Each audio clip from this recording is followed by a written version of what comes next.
Oi pessoal, tudo bem? Esse é o canal Cinessemia, eu sou Roberto Carlos. Vamos falar sobre perfectibilidade em Rousseau.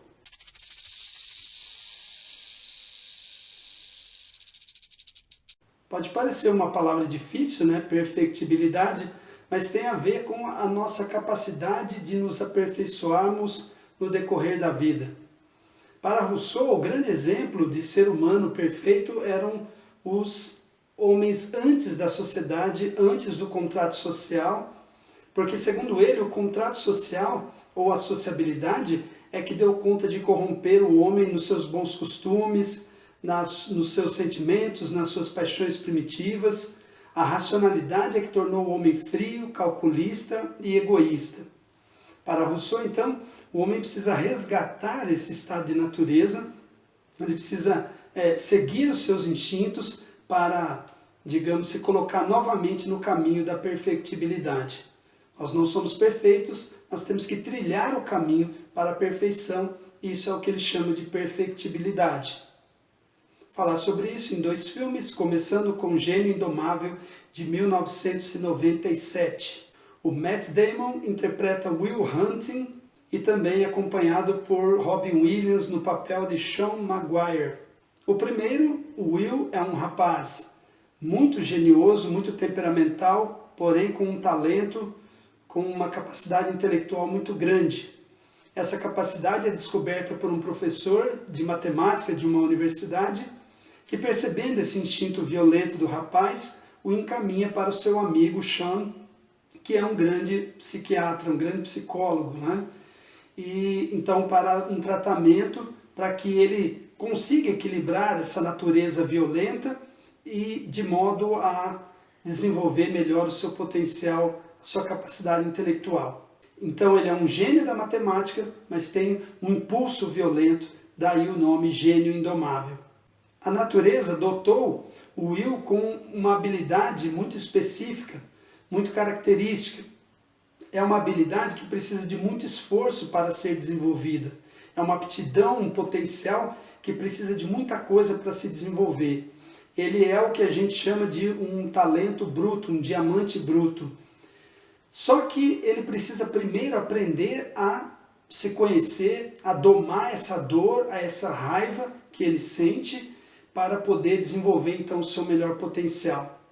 Ele tem muita dor e muita raiva porque ele é órfão e ele foi criado nas ruas, junto com outros meninos que praticam atos de delinquência, que adoram entrar numa briga, num bar principalmente. Ele precisa aprender a controlar isso, aprender a se conhecer, aprender a separar as coisas. Essa incapacidade de lidar com seus sentimentos e, por extensão, de lidar com outras pessoas é que complica a vida do Will. E é exatamente aí que entra o Sean. O Sean é esse profissional que vai se aproximar do Will, é o único que vai conseguir fazer isso e perceber quais são as carências, as dificuldades que esse rapaz tem. Porém, quando finalmente o Sean consegue tocar o Will, consegue ir fundo na sua psicologia, o rapaz jorra como uma fonte de sentimentos, uma fonte muito rica, muito quase inesgotável.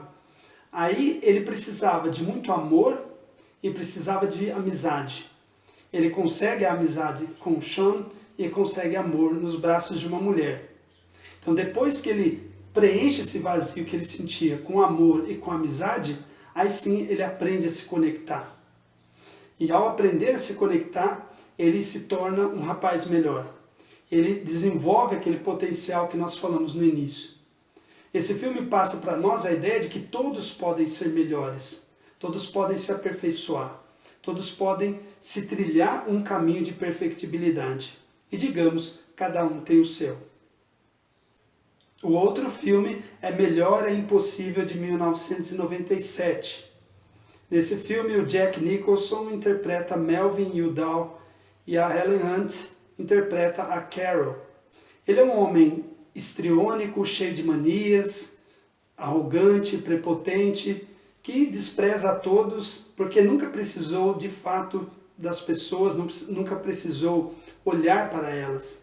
Porém, quando ele se apaixona pela Carol, a única garçonete que ele permitia que o servisse no único restaurante da cidade que aceitava ele como cliente, aí sim ele começa a sentir a necessidade de reavaliar a sua vida. Ele teve que se apaixonar e, pela força da paixão, sentir que ele era um ser desprezível e que ele precisava se refazer disso, melhorar nesse sentido, para ser minimamente atraente para uma mulher. E se ele se tornar atraente para uma mulher, ele se tornaria um ser aprazível para muitas outras pessoas.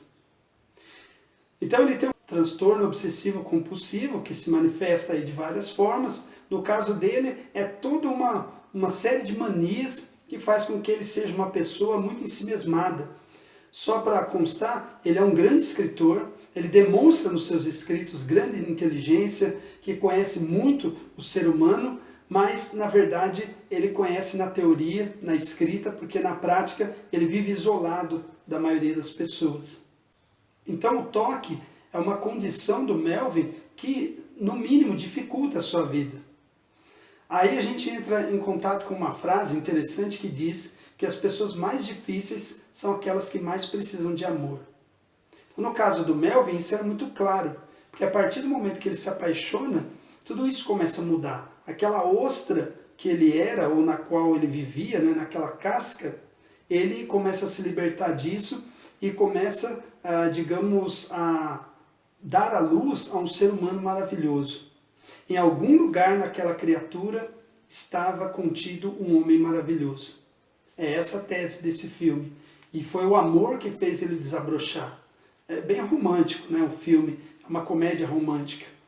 Embora tarde, ele resolve ser uma pessoa melhor. Ele já é um homem ali de quase 60 anos, mas nunca é tarde para mudar. Essa é uma outra premissa que esse filme defende. E a necessidade de sermos mais altruístas. Ou seja, descentrados, sairmos do egoísmo e olharmos para o outro, nos preocuparmos de verdade com os outros e ajudarmos, se possível, é claro. Então, mais uma vez, outro filme que diz para nós poderíamos ser melhores do que nós somos se nós quisermos, se nós desejarmos, se nós lutarmos para que isso aconteça. Felizmente, é o que aconteceu com o Melvin. Então, dois filmes excelentes sobre a perfectibilidade em Rousseau. Um rapaz encontrando um psicólogo que o ajuda a se conectar consigo mesmo e depois com os outros, e um homem, um escritor experiente, que, tocado pela paixão, consegue se abrir para uma mulher e dela servir como ponte para o mundo. É isso aí. Reflitam sobre isso, espero que vocês gostem dos dois filmes, nos acompanhem e nos encontrem no próximo vídeo.